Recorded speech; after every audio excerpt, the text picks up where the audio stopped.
প্রিয় শ্রোতা বন্ধু, গল্পের জলছাপ অডিও স্টোরিজ চ্যানেলে আপনাকে স্বাগত। আমাদের আজকের নিবেদন লেখক শিবরাম চক্রবর্তীর লেখা একটি হাস্যরসাত্মক গল্প। গল্পটির নাম চোর ধরল গোবর্ধন। তাহলে আর দেরি না করে শুনে নেওয়া যাক আজকের গল্প, চোর ধরল গোবর্ধন।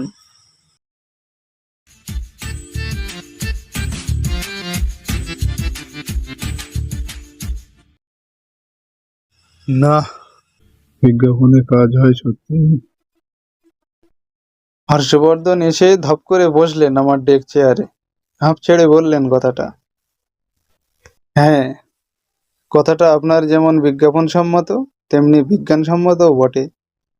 বিজ্ঞজনের মতোই তার কথায় আমার সায়। সেদিন আপনাকে দিয়ে আনন্দবাজারে বার করার জন্যে সেই বিজ্ঞাপনটা লিখিয়ে নিয়ে গেলাম না? হ্যাঁ, মনে আছে আমার। আমি বললাম, রাতের পাহারাদের জন্য লোক চাই, সেই তো? আমাদের কাঠের কারখানায় রোজের বিক্রির বহুত টাকা পড়ে থাকে ক্যাশ বাক্সে, বাড়ি নিয়ে আসা সম্ভব হয় না। পরদিন সে টাকা সোজা গিয়ে জমা পড়ে ব্যাংকে। সেই কারণে রাত্রে টাকাটা আগলাবার জন্যেই কারখানায় থাকবার একজন সুদক্ষ লোক চেয়েছিলাম আমরা। রাতের 4 প্রহর পাহারা দেবার জন্য সুদক্ষ এক প্রহরী। বেশ মনে আছে আমার। আমি বলি, আমিই তো লিখে দিলাম কপিটা। তা কিছু ফল পেয়েছেন বিজ্ঞাপনটা দিয়ে? পেয়েছি বই কি ফল। বলতে কি, সেই কথা জানাতেই তো আপনার কাছে ছুটে আসা। ফল বলতে গোবরাও এসেছিল দাদার সঙ্গে। রীতিমতন প্রতিফল পাওয়া গেছে বলা যায়। কটা ছাড়া এলো? আমি শুধাই। আপাতত একটাই। ওর দাদা বলেন, ক্রমশ আরো সাড়া পাবো আশা করছি। আপাতত এই একটাই, ওই একটাতেই সাড়া পড়ে গেছে। সাড়া পাওয়া যায় গোবরারও। সারা পড়ে গেছে সারা চেতলায়। সে জানায়। 2 ইঞ্চি বিজ্ঞাপনের দরুন 200 টাকা। তা নিক, তাতে দুঃখ নেই। সেই 2 ইঞ্চিরই বা দাম দেয় কে? 200 টাকার বিজ্ঞাপন দিলে অন্তত তার 200 গুণের লাভ তো হয় কারবারে। তা নইলে লোকে দেয় কেন? এখানেও বেশ লাভ হয়েছে লোকটার, 200 গুণেরও ঢের বেশি, প্রায় 600 গুণ, তাই না দাদা? হিসেব করে বলে ভাইটি। 3-20 হাজার টাকার মতো ছিল না বাক্সটায়? প্রায় 80,000-এর কাছাকাছি, বিলকুল ফাঁক। 80,000 টাকা হলে কত হয়? গোবরা আঙুল দিয়ে আকাশের গায়ে পার্সেন্টেজের আঁক কষতে লাগে। আমার সামান্য বুদ্ধির আঁকশি দিয়ে ওদের হিসেবের নাগাল পাই না। বিলকুল ফাঁক তার মানে? শুধাই দাদাকে। মানে কাল সকালের কাগজে বিজ্ঞাপনটা বেরোলো না আমাদের, আর কাল রাত্রিরেই কারখানার শীত কেটে চোর ঢুকে সমস্ত টাকা নিয়ে সরে পড়েছে। আজ কারখানা খুলতে গিয়ে দেখি ক্যাশ বাক্স ভাঙা। হ্যাঁ, আঁতকে উঠি আমি। তা খবর দিয়েছেন পুলিশে? পুলিশে খবর দিয়ে কি হবে, আমাদেরই পাকড়ে নিয়ে যাবে থানায়। ऐसा টানা হ্যাঁচড়া লাগাবে যে বাপ বাপ ডাক ছাড়তে হবে। এখন নিজেদেরই কারবার সামলাবো না থানা পুলিশ করব। বলেন হর্ষবর্ধন। আর চোর যা ধরবে ওরা তা আমার জানা আছে বিলক্ষণ।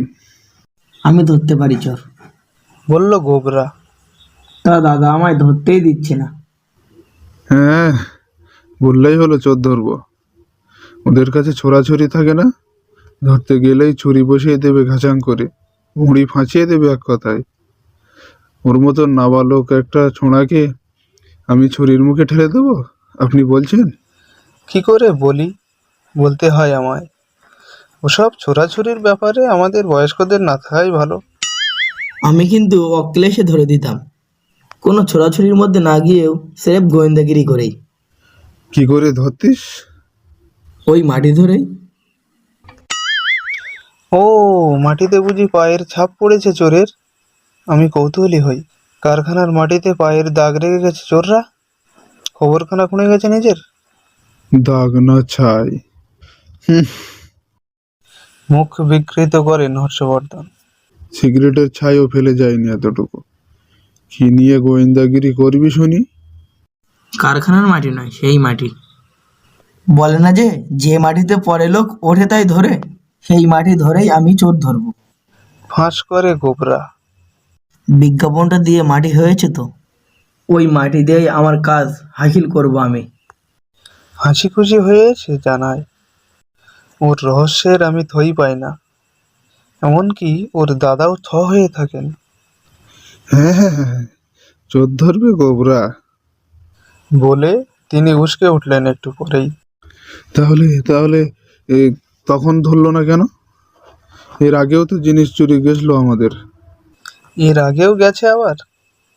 হ্যাঁ, আমিই তো চুরি গেছিলাম। হর্ষবর্ধন ব্যক্ত করেন। তোমার জিনিস নাকি? প্রতিবাদ করে গোবরা। বৌদির জিনিস না তুমি? তুমি কি তোমার নিজের জিনিস, নিজস্ব? ওই হলো। বলে ফোঁস করলেন দাদা। কেন, তুইও কি চুরি যাসনি আমার সঙ্গে? তুই তো আমার জিনিস, আমি তোর অভিভাবক না? তখন চোর ধরতে কি হয়েছিল তোর?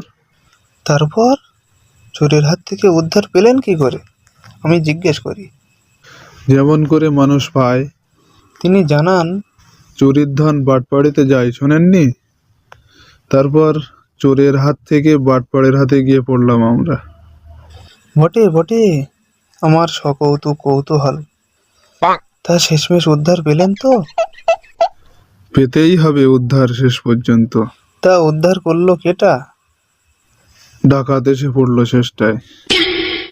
ডাকাত আসতে দেখেই না বাটপাড় বেটা ভোঁ দৌড়। ডাকাত এসে পড়লো আবার তার উপর? হ্যাঁ, ওর বৌদি বাপের বাড়ি থেকে ফিরে যেই না দোড়গোড়ায় এসে হাঁক ডাক শুরু করেছে, তাই না শুনে নিচে উঁকি মেরে দেখেই না সেই বাটপাড়টা সঙ্গে সঙ্গে উধাও। খিড়কির দোর দিয়ে শটাং। ওহ, ও না তো ডাকাত। আমার ডাক সাইটে বৌদির নামে যাতা বলো না, বলে দিচ্ছি। ঘোষা হয় গোবর্ধনের। ওই হলো, তোর কাছে যা ডাক সাইটে, আমার কাছে তাই ডাকাত সাইটে। যেতে দিন, পারিবারিক কলহের মাঝখানে পড়ে আমি মিটিয়ে দিই। আপনাদের চুরি যাওয়ার কাহিনীটা বলবেন তো আমায়? সেবারকার আপনাদের যুদ্ধে যাওয়ার গল্পটা বলেছিলেন, তাই লিখে 2 পয়সা পিটেছিলাম। এবারও ওইটা থেকেও। বলবো আপনাকে এক সময়। কারখানার জন্য এখন একটা লোহার সিন্দুক কিনতে যাচ্ছি। চোর বাবাজি আবার ঘুরে এলেও সেটা ভাঙা আর সহজ হবে না তার পক্ষে এবার। পরদিন সকালে শ্রীমান গোবর্ধন এসে হাজির। দেখুন, এই বিজ্ঞাপনটা দিতে যাচ্ছি আজ আনন্দবাজারে, দেখুন তো ঠিক হয়েছে কিনা। গোবর্ধন তার কালোজয়ী সাহিত্য কীর্তিটি আমার হাতে দেয়। বিজ্ঞাপনের কপিটিতে ওদের চেতলার বাসার ঠিকানা দিয়ে লেখা আছে দেখলাম, প্রাইভেট ডিটেকটিভ আবশ্যক। আমাদের বাড়ির একটি ঘরে বহুমূল্য তৈজসপত্র রক্ষিত আছে। সেই ঘরের গা লাগাও একটা জলের পাইপ উঠে গেছে সোজা উপরে। সেই নল বেয়ে কেউ যাতে না উঠতে পারে, সেই দিকে সারা রাত্রি নজর রাখার জন্য একজন বিচক্ষণ গোয়েন্দার প্রয়োজন। উপযুক্ত পারিশ্রমিক। বুঝেছি, জলে যেমন জল বাঁধে, আমি ঘাড় নাড়লাম, তেমনি বিজ্ঞাপনটা দিয়ে ওই রকম আর একটা কাণ্ড বাঁধাবে তুমি দেখছি। চোরটা যেই পাইপ বেয়ে উঠবে আর তোমার ওই ডিটেকটিভ গিয়ে হাতে নাতে পাকড়াবে তাকে, এই তো। সে আপনি বুঝবেন না, সেসব আপনার মাথায় খেলে না। বলে চলে গেল গোবরা। দিন কয়েক বাদে একটা লোক এসে ডাকছে আমায়। আসুন আসুন, চটপট চলে আসুন আমার সঙ্গে। অপরিচিত আহ্বানে আমি থতমত খাই। আপনি, মানে আপনাকে তো আমি। চিনতে পারছেন না আমাকে? ছদ্মবেশে রয়েছে কিনা? বলে লোকটা তার গোঁফদাড়ি খুলে ফেলে। ওমা, গোবরা ভাইয়া যে, এমন অদ্ভুত বেশ কেন হে? এর মানে? চোর ধরতে যাচ্ছি না। ডিটেকটিভকে ছদ্মবেশে ঘোরাফেরা করতে হয় না তো? আপনার জন্য একজোড়া দাড়ি গোঁফ এনেছি, পরে নিন চট করে। আমি আমি আবার পরবো কেন? আপনাকেও ছদ্মবেশ ধারণ করতে হবে না? আপনি আমার সাগরের তৈরি যাত্রায়। ব্লেকের যেমন স্মিথ, বিমলের যেমন কুমার, তেমনি আমার সহযোগী গোয়েন্দা জগন্তকর আপনাকেও তো। তুমি বললেই হবে। আমাকে আর পড়তে হবে না ছদ্মবেশ, বললাম আমি। দাড়িওয়ালা লোকের ছায়া আমি মাড়াইনে, জানে সবাই। তোমার সঙ্গে ঘুরলে কেউ আর আমায় আমি বলে সন্দেহ করবে না। তাহলে চলে আসুন চটপট, এই ফাঁকে চেদলার বাজারটা ঘুরে আসি একবার। বলল সে। দাদাও আবার বাজার করতে বেরিয়েছেন কিনা এখন? পাছে আমার চিনতে পারেন, আমার ছদ্মবেশ ধারণা সেবা একটা কারণ বটে, বুঝলেন?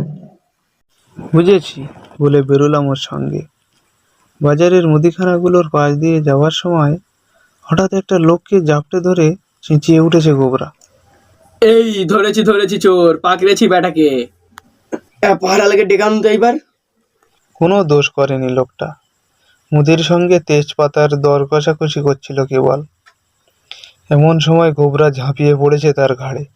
এমন খারাপ লাগলো আমার। লোকটা বাবারে মারে বলে হাঁক পাড়তে লাগলো, আর গোবরাও দাদা গো বৌদি গো বলে চেঁচাতে থাকে। কাছেই কোথাও বুঝি বাজার করছিলেন দাদা, ভয়ের হাঁক ডাকে এসে হাজির। কি হয়েছে রে? এমন ষাঁড়ের মতন চিল্লাচ্ছিস কেন? পাকড়েছি তোমার চোরকে, এই নাও ধরো। লোকটা তখন হর্ষবর্ধনের পা জড়িয়ে ধরে। দোহাই বাবু, আমাকে পুলিশে দেবেন না। দোহাই, সেদিন আমি 2 বছর খেটে বেরিয়েছি, এবার গেলে 6 বছর ঠেলে দেবে জেলে।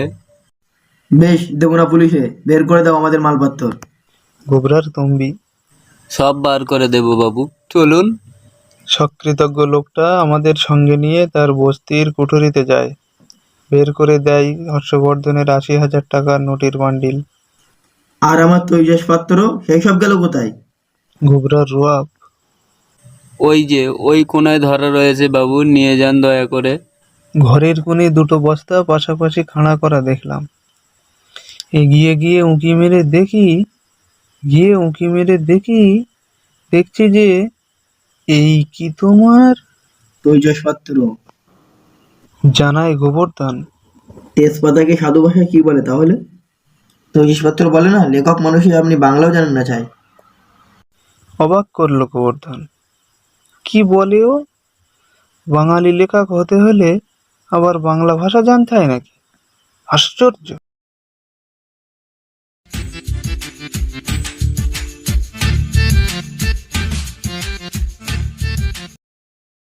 শেষ হলো আজকের গল্প চোর ধরল গোবর্ধন, লেখক ও হর্ষবর্ধনের চরিত্রে সাদ্দাম, গোবর্ধনের চরিত্রে আলিফ, চোরের ভূমিকায় রাজ। গল্পের পোস্টার, সাউন্ড এফেক্টস ও সমগ্র পরিচালনা টিম গল্পের জলছাপ অডিও স্টোরিজ। গল্পটি ভালো লাগলে একটা লাইক দিন এবং কমেন্ট করে আপনার মতামত জানান।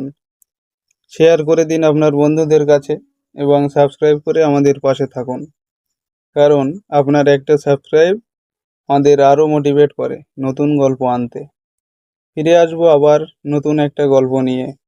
ততক্ষণ সবাই ভালো থাকুন, সুস্থ থাকুন। ধন্যবাদ।